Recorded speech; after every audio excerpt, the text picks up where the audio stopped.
During the 1970s, Sir Freddie Laker, a preeminent figure of the British aviation scene, made his mark on the industry through the creation of Skytrain, perhaps the world's first widespread, no-frills, low-cost, long-distance airline that worked to undercut the established giants on transatlantic services, bringing the concept of cheap air travel to large sections of a buying public previously barred from this comparatively luxurious form of transport.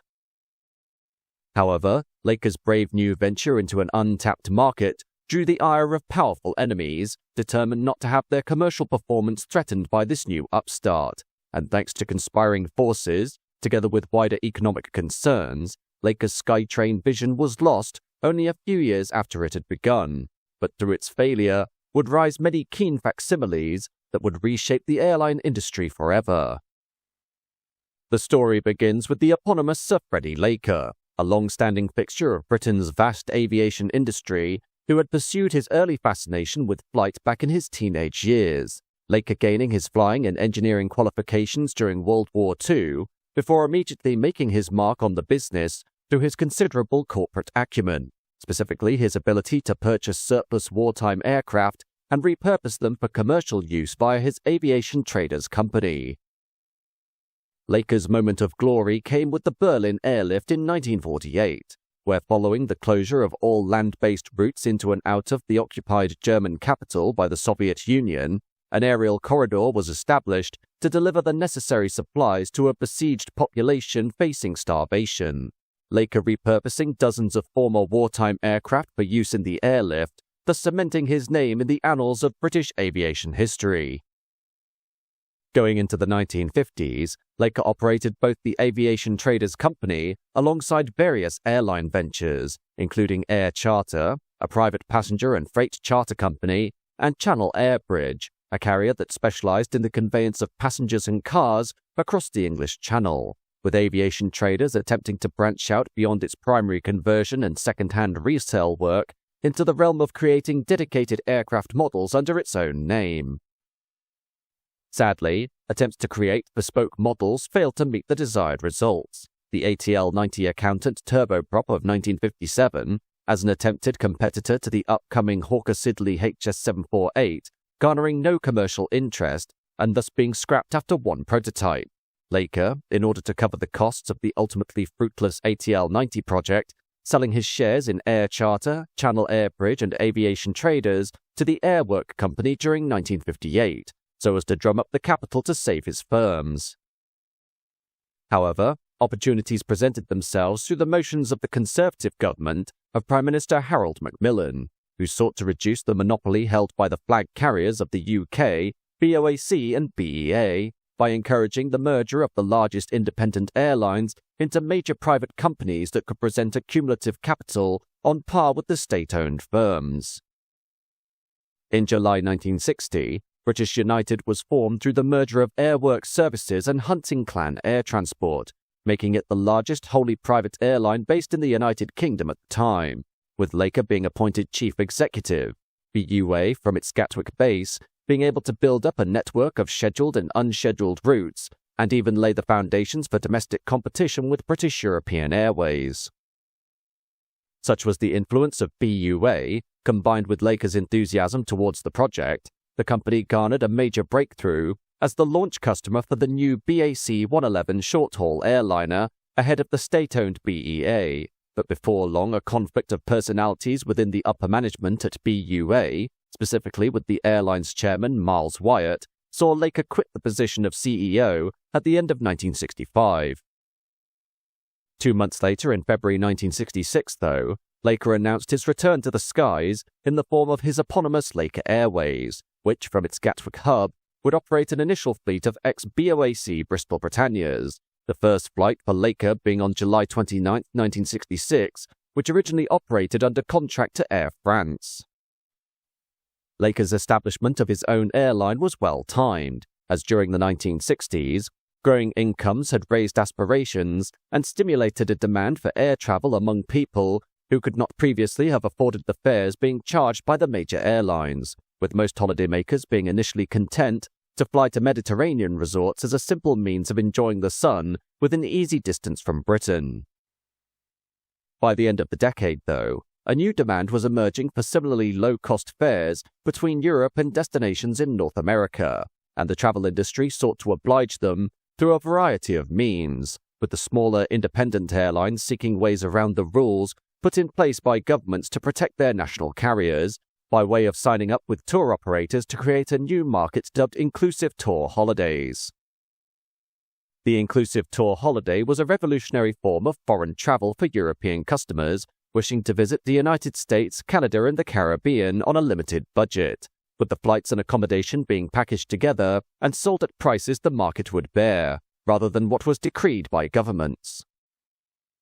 In an ironic twist, this move had been facilitated by the International Air Transport Association, or IATA, the Scheduled Airlines Trade Association, which worked hand in hand with governments to fix international airfares, with an obscure IATA rule permitting airlines to carry members of clubs or associations formed for purposes other than travel at fares below IATA's officially agreed minima.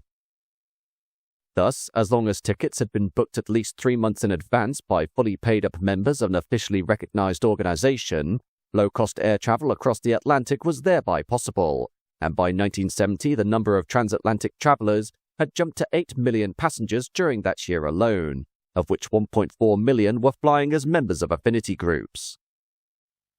However, the rise of inclusive tour holidays led quickly to abuse by way of fake organizations or clubs that sought to travel across the Atlantic below IATA's fixed fares, with associations such as the Midland Dahlia Society, the Toronto Handshake Club, and the Trowbridge and District Cage Bird Society, ostensibly travelling to North America to play cricket or breed caged birds, but were in fact simply using this as an excuse to fill budget transatlantic charter flights. With bogus membership cards being issued, often on the day of travel with membership backdated to suit the IATA rules, the government quickly became aware of this scam and began policing departure airports, with the most notable tactic being the last-minute inspection of club membership proof among passengers by government representatives as they sat on the airliner prior to pushback, with those who could not produce valid club memberships being removed from the flight. This, however, led to a major public relations backlash as the government was accused of overreach and limiting the freedoms of passengers, with Laker, who entered the transatlantic market in 1969 with the purchase of 2 Boeing 707s, imposing his own rules by asking his passengers to swear on the Bible before boarding that they had been members of their affinity group for a year and that they had not joined just to travel.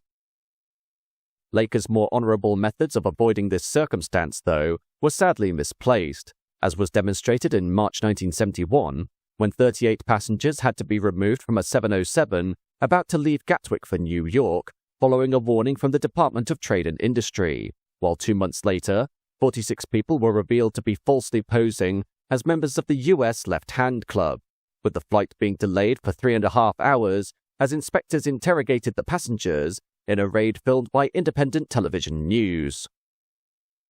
In the face of the turmoil being wrought among both the passengers and the airlines, Laker resolved to create a dedicated cut-price transatlantic service that he declared would be as simple as travelling by train, the idea being for a cheap walk-on scheduled service between London and New York that carried a great amount of potential among this clearly high-demand market.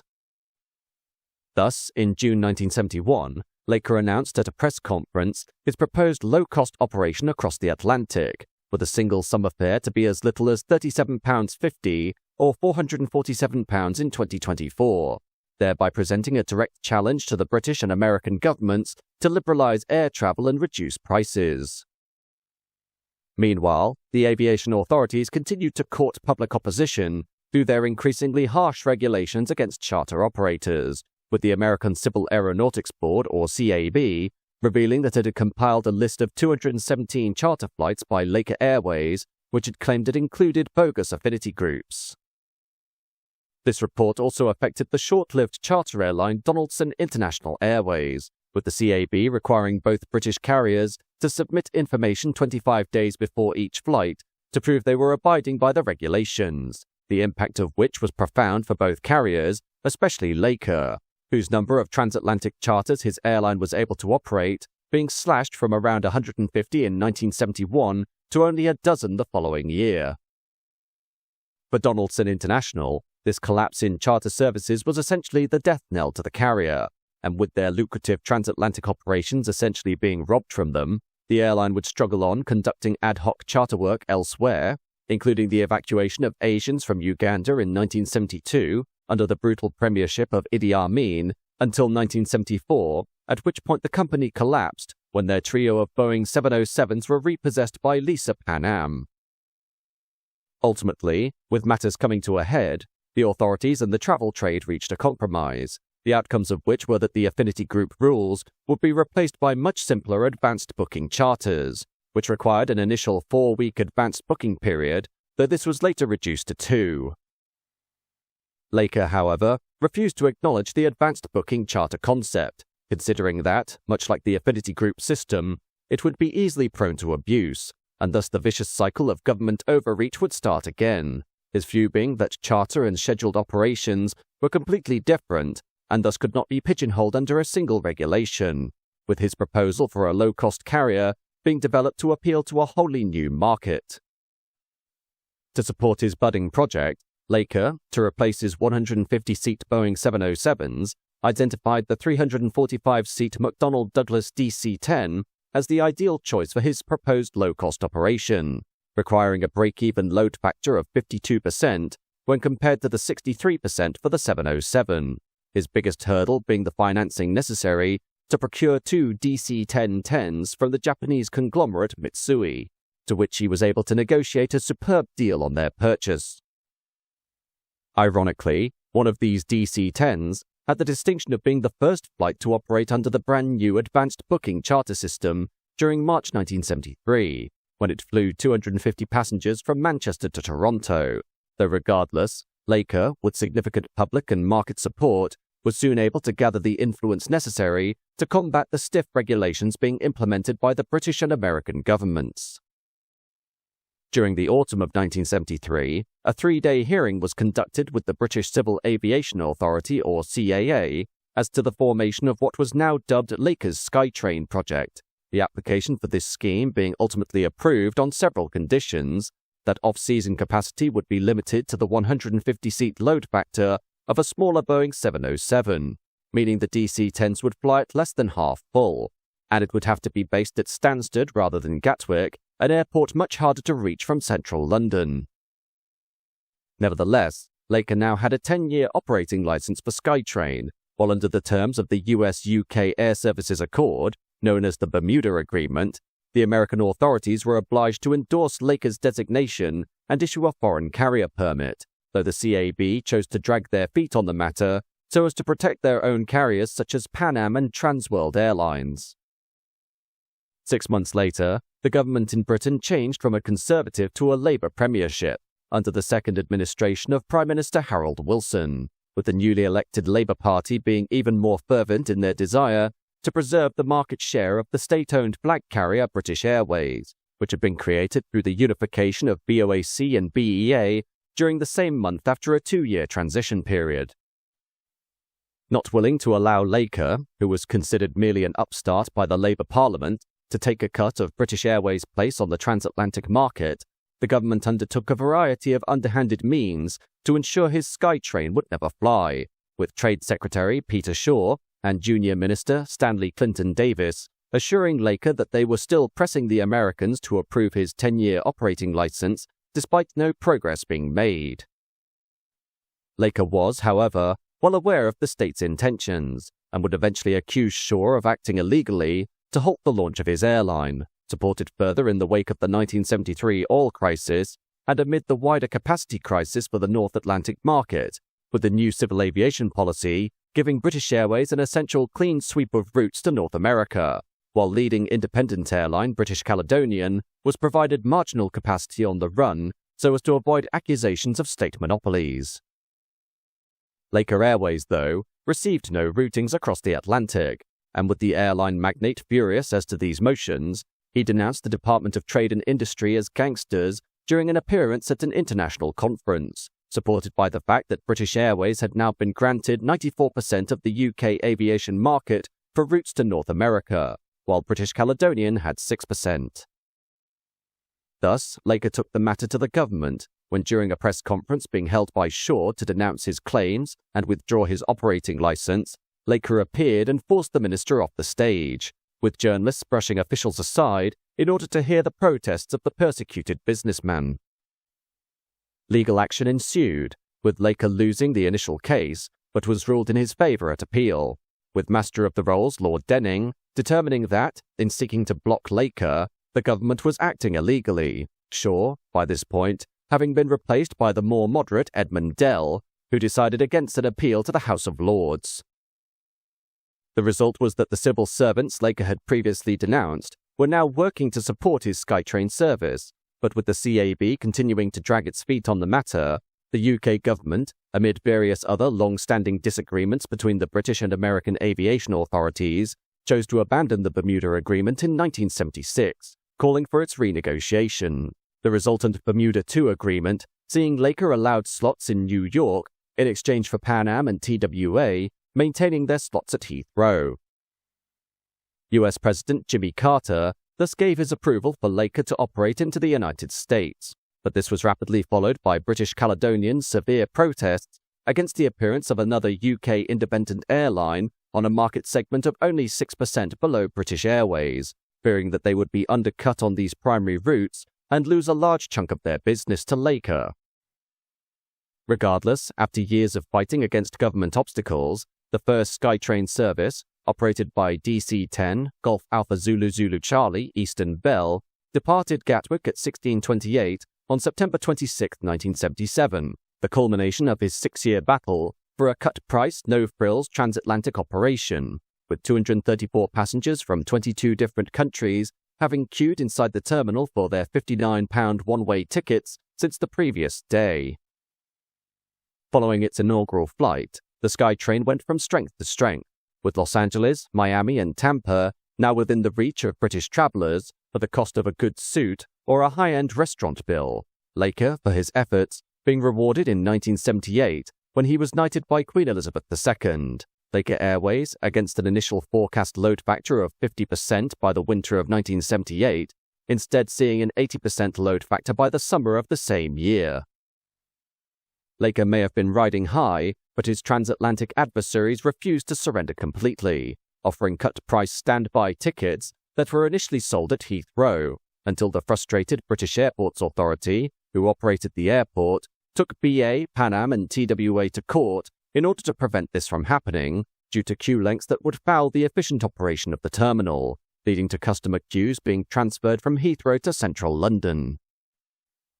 For 1978 and into 1979, Skytrain's prospects continued to climb, but the foundations of the business case were incredibly fragile and thus easily imbalanced by wider problems in the industry, starting with the impact of the Iranian Revolution at the beginning of that year that created an oil crisis, sending the cost of living skyrocketing as well as the price of fuel.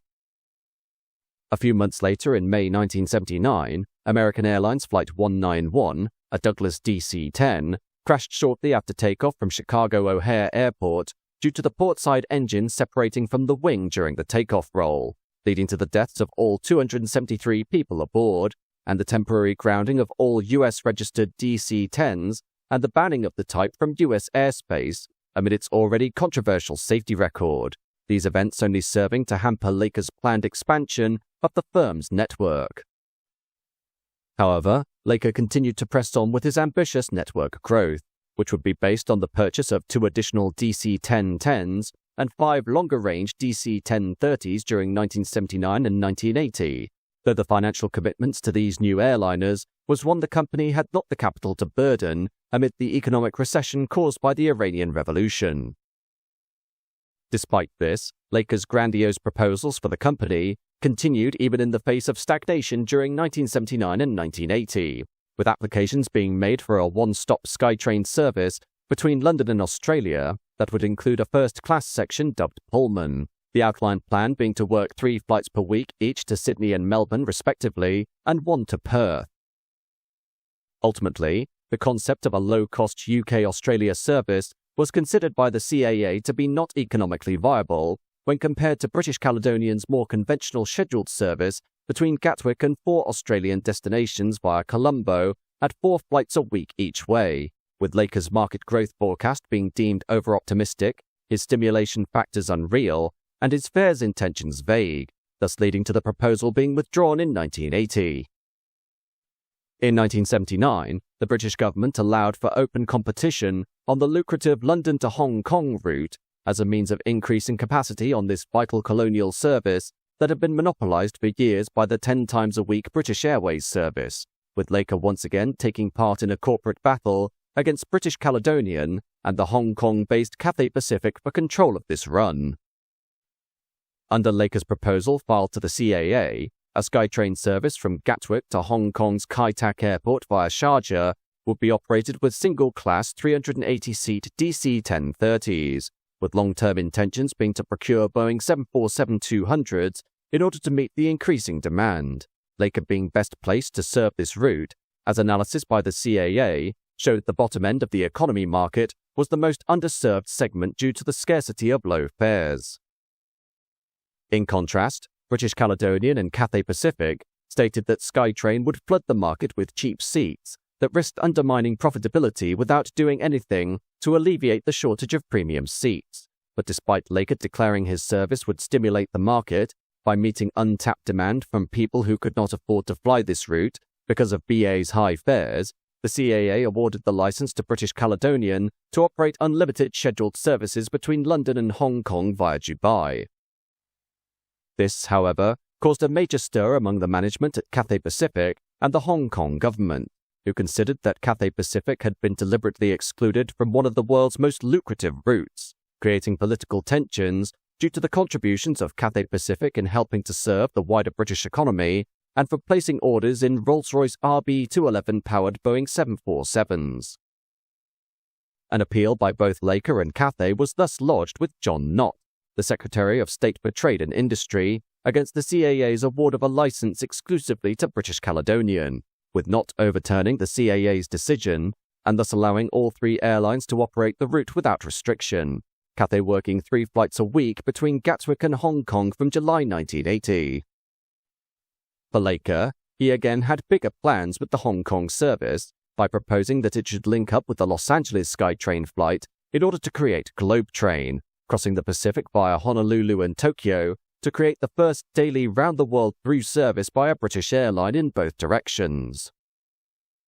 Again, though, Laker faced challenges on this proposal, specifically from Cathay Pacific, who considered that Laker was likely to create excess capacity that threatened the profitability and long-term viability of these routes, though Laker considered that the carrier was more concerned about sharing the Hong Kong to Tokyo route, due to it being their main source of profits for Cathay Pacific's Asian and Trans-Pacific operation, though Globe Train was abandoned regardless due to its inability to obtain regulatory approvals. Beyond the Skytrain routes to the United States, Laker, having been the UK launch customer for the brand new twin-engined Airbus A300, proposed the use of 10 of these aircraft on a low-cost pan-European network that would serve destinations both between Britain and Europe, but also between European centres and capitals without going via the UK, this project to be operational by the spring of 1982. British Caledonian was again prompt in their criticism of the scheme, who countered by developing their own pan-European proposal dubbed Mini-Prix, which was a less ambitious project to link Gatwick with 20 additional points on the continent, and would be operated during off-peak times by BAC 111-500s and Boeing 707-320Cs, with the McDonnell Douglas MD-80 and Airbus A310 considered as long-term replacements for these initial airliners. Similarly, Dan Air and Britannia Airways, the UK's leading charter airlines, opposed Laker's notions due to their fear that, without reciprocal foreign regulatory approvals, Laker would be forced to dump this additional wide-body capacity on the European charter market, creating excess capacity that would collapse charter rates. Sadly, while the CAA was reviewing the pan-European scheme, the wider downturn in the market caused by the recession meant Laker had to abandon this vast proposal and sell 3 of his new A300s in order to drum up short-term capital, Laker instead introducing a short-lived scheduled service between Manchester and Zurich during 1981, which it operated at 1 flight per day in each direction using a newly delivered A300 widebody, making it Skytrain's only short-haul scheduled operation. Mini-Prix, meanwhile, began offering low-cost fares on off-peak British Caledonian services between Gatwick and Amsterdam after it had obtained approval from the UK authorities and their Dutch counterparts, though only 6 of the proposed 22 licenses applied for were eventually granted by the CAA. Amid the falling income for Laker, expansions to Skytrain remained firmly on the cards, with additional routes to the United States being considered the only way to strengthen his position, the CAA and CAB approving his applications to commence daily Skytrain services from Gatwick, Manchester and Prestwick to Chicago, Detroit, Oakland, Seattle and Washington, D.C., though the company did not have the aircraft available to use any of these licenses immediately. Sadly, the fundamental basis of Laker's economic woes was its threadbare profit margin and the fact that it was hitting far above its weight when it came to market capitalization. Laker Airways, when Skytrain was announced in 1971, having net assets of only £1.68 million and tax equalization reserves of £450,000, barely a fraction of what could be achieved by the established giants. Furthermore, 90% of the share capital was held by Freddie Laker and 10% by his former spouse Joan Laker, while Laker Airways was a subsidiary of Laker Airways Leasing, which in turn was a subsidiary of the Jersey-incorporated Laker Airways International. Jersey as a tax haven, meaning Laker could exploit the lower taxes and more employer-friendly labour legislation in the Channel Islands, as opposed to those found on the mainland UK. This, though, gave rise to the fact that the positioning of the airline's ultimate holding company in an offshore tax haven outside the jurisdiction of UK law meant there was an increased lender's risk to get their money back, made worse by Laker Airways not being backed by any significant assets, with the bulk of its fleet being leased, as was the maintenance hangar at Gatwick that also housed the airline's offices. Laker's personal fortune being the only financial backup for the airline, together with his award-winning stud farm.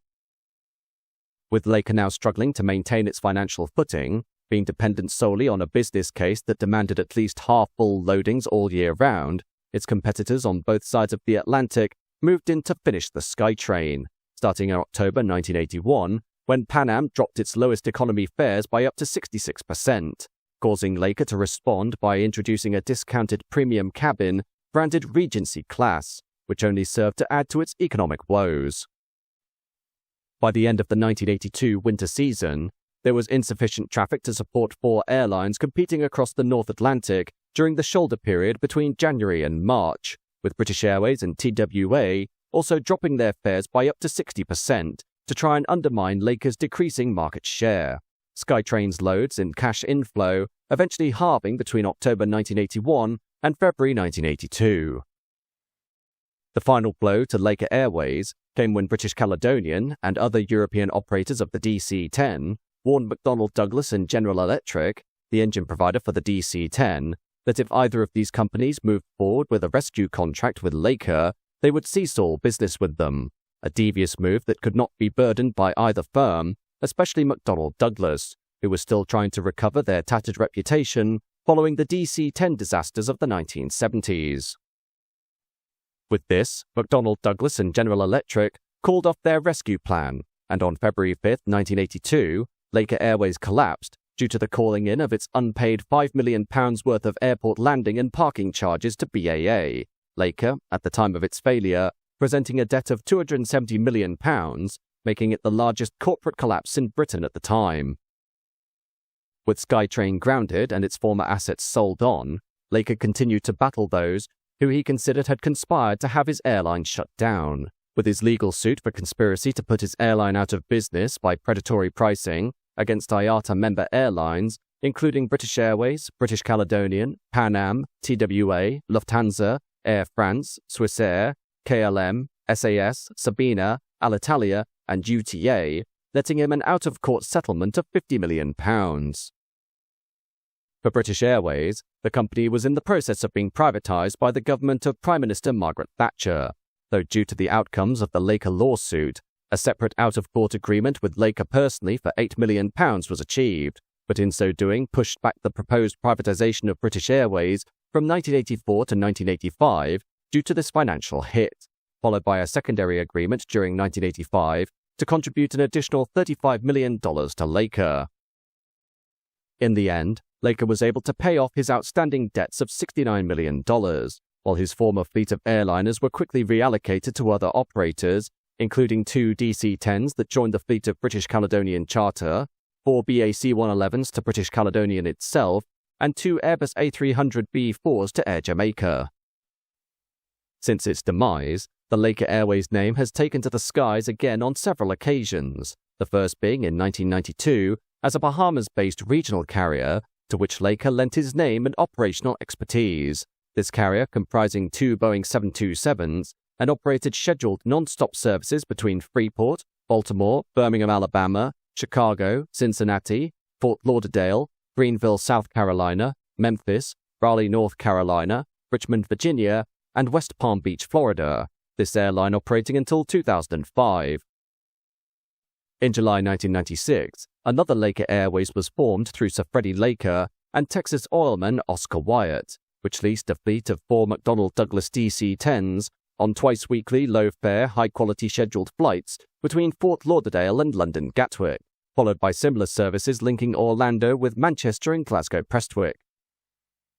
Unlike the no-frills, low-cost Skytrain, the 1996 Laker Airways featured an executive class with leather seats, seat-back TVs, and in-flight catering marketed as Regency class service, though due to this carrier not being able to take a significant portion of the transatlantic market, this revival of the carrier closed its doors in 1998.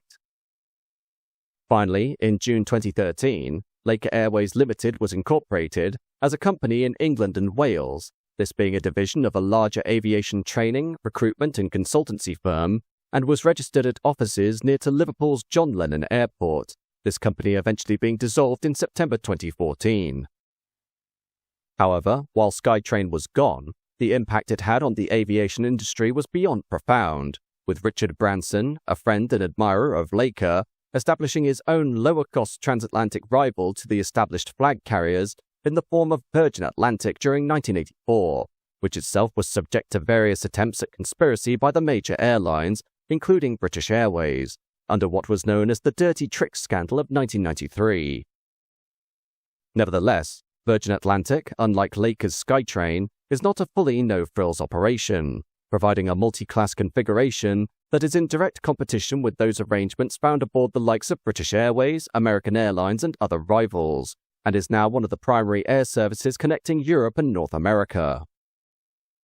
As for attempts to create a low-cost, no-frills transatlantic service, various examples have appeared, but similarly to Skytrain, were based on very narrow profit margins susceptible to upsets in the wider market, the most notable being Norwegian Air International, a subsidiary of Norwegian Air Shuttle, operating low-cost flights from Europe to North America.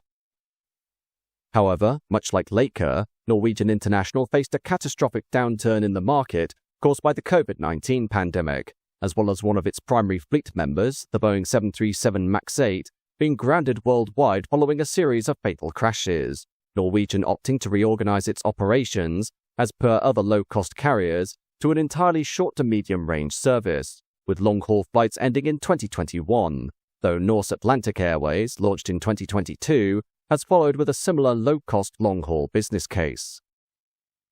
In summary, Laker Airways and the Skytrain operation was a watershed moment in modern air travel, as after years of controversial disputes between the airlines and the regulatory bodies, as exacerbated by the abuse of the existing systems, Laker was able to develop a somewhat sustainable concept for long-haul, low-cost travel that worked to undercut the excessive fares of the major flag carriers and established airlines. Sadly, Skytrain's success was based on unstable foundations due to tight profit margins and the need to maintain consistent passenger numbers throughout the year, the downturn in traffic caused by the Iranian Revolution, and problems with its DC-10 fleet, giving Laker's rivals the weapons necessary to counter and ultimately destroy Skytrain after only 5 years of service. But none of what they achieved could halt the idea now firmly planted in the minds of the travelling public for low-cost long-haul flying.